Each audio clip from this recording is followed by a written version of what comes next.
Welcome to a time of holy human stuff. My name is Heather Murray Elkins, and I invite you to an interesting encounter. It's one that we spend a lot of time and money trying to avoid, and the subject and the object is cockroaches. So, there are about 4,000 species of cockroach, and there are 30 of those that are associated with human habitations, and there are just four out of all those, that are known as pests. So they are definitely territorial. There's the German roach, and there's an American roach, and there's an Asian roach, and then there's one that we mislabel. We simply say it's the Orient roach. And according to Wikipedia, which some scholars in fact think is an academic pest, cockroaches have been reported to spread at least 33 different kinds of bacteria, 6 kinds of parasitic worms. Is your skin sort of crawling right about now?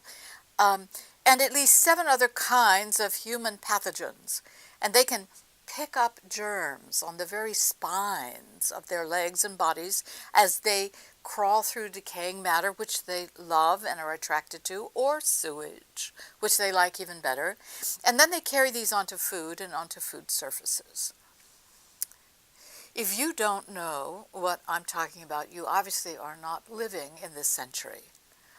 Germs that cockroaches eat are protected while in their bodies, and they may remain inactive for several weeks longer than if they had been exposed to cleaning agents, rinse water, or just sunlight and air. You might want to be reaching for some Clorox wipes about now.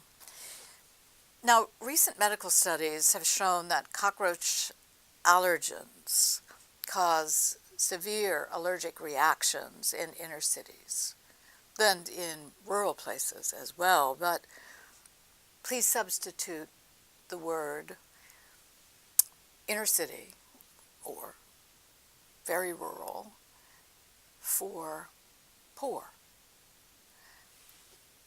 And children are most vulnerable when it comes to asthma and these creatures, pests, that we try to, in fact, eliminate and, in fact, remove from the face of the earth.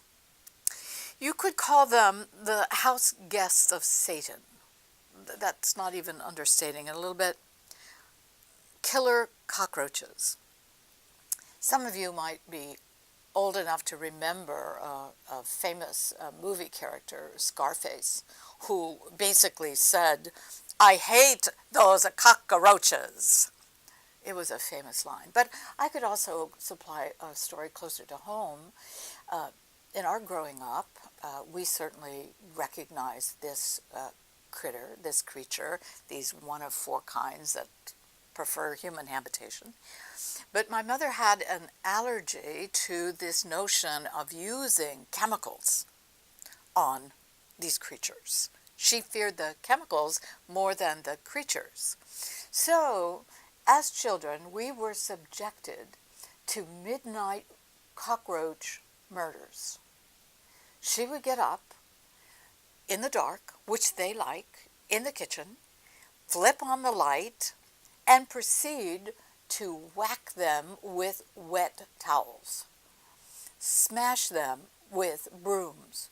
So as children, in the middle of the night, we'd hear a cacophony from the kitchen. It would wake us up every night. And of course, we had trouble getting back to sleep. The war on the cockroaches would go on for odd hours because Mother was in insomnia. So it was very difficult to explain to the teacher in the morning why we looked so tired. It had been a battle with cockroaches. But of course, we wouldn't have dared say that, because to say that you have that problem is an act of shame. If you have roaches, you are obviously not the kind of people other people want to associate with. So we learned lessons early. I also had a certain deep empathy when I read Metamorphosis by Frank Kafka, and the night terrors of childhood return when I read the very first line of this famous novel. As Gregor Samsa woke one morning after disturbing dreams, he found himself transformed in his bed into an enormous bug. So even famous novelists had terrors that they inflicted on generations by writing about cockroaches, roaches, finding oneself transformed in both life and in dreams and nightmares for this unpleasant species, to put it mildly. And Gregor, in fact, spends his last days listening to his family through the door. He remains conscious even of dying, as he dies, of the loathing they feel for him. So I want you to think about consciousness of loathing. And, wait a minute. I think, don't panic. I think the real is about to arrive. It's fairly complicated, and I think it removes the power of silence. My advice is do exactly what you did. Stay in the orans position, and then you elevate, okay? What's the matter? Uh-oh. Who let you in?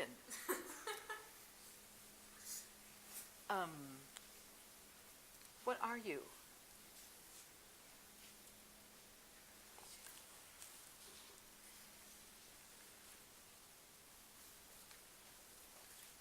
Ooh, it's a cockroach. Do something.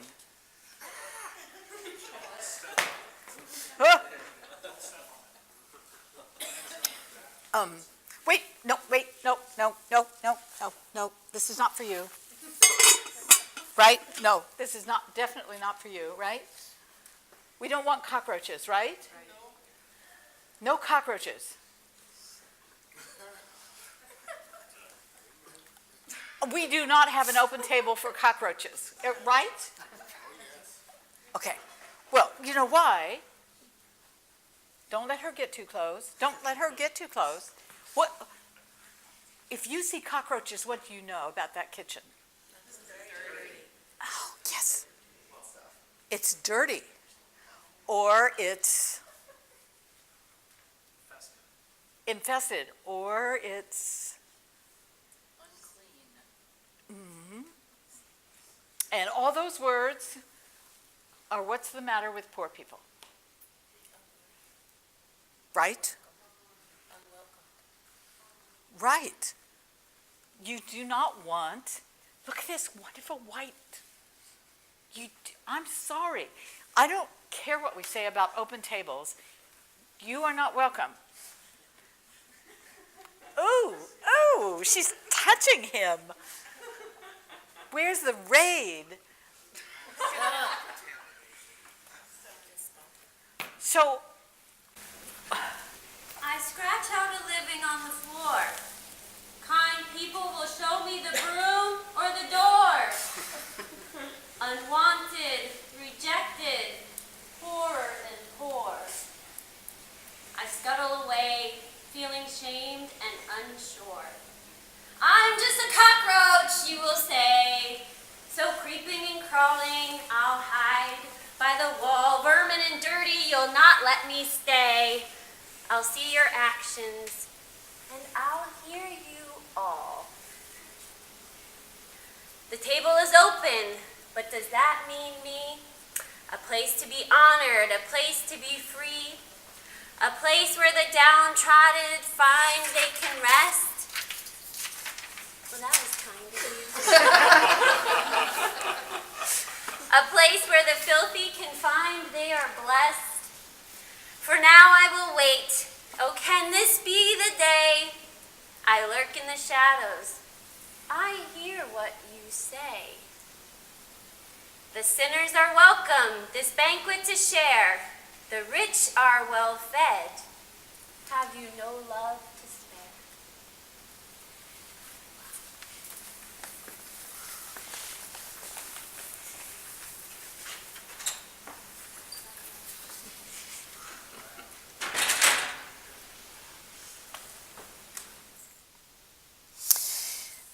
So, what happens when a cockroach presents itself for a communion service, comes to the table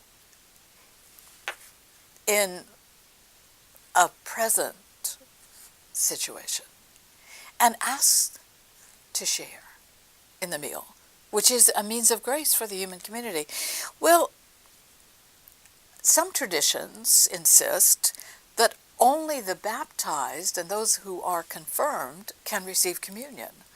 That is the tradition.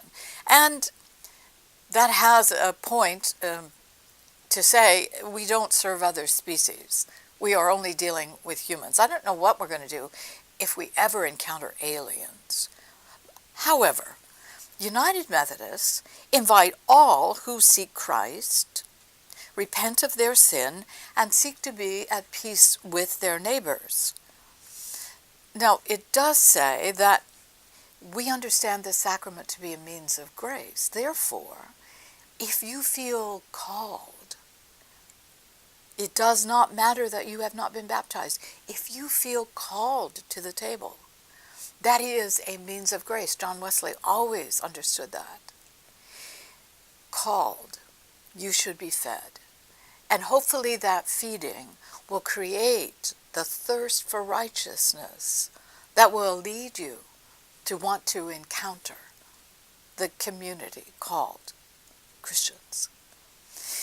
But I want to put us back in that place where sometimes we don't want the ones who are called to come. And the question is, do we truly have an open table when it comes to the poor? It is perhaps an opportunity, with the presence of this unwanted guest, to reflect on the call to confession, which is required before you come to the table for those who have been baptized, and the opportunity for reconciliation. And one last reminder, it's an old prayer, but it is one worth remembering. It goes something like this. Who is it that has been invited? Who is truly welcome? And the prayer goes, we are not worthy so much as to gather up the crumbs from under thy table, but thou art the same Lord whose property is to have mercy.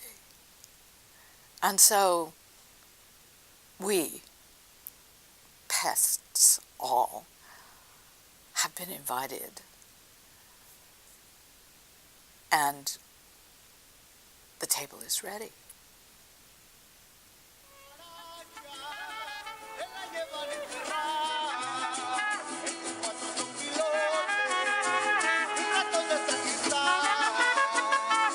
A la cucaracha, él la llevan en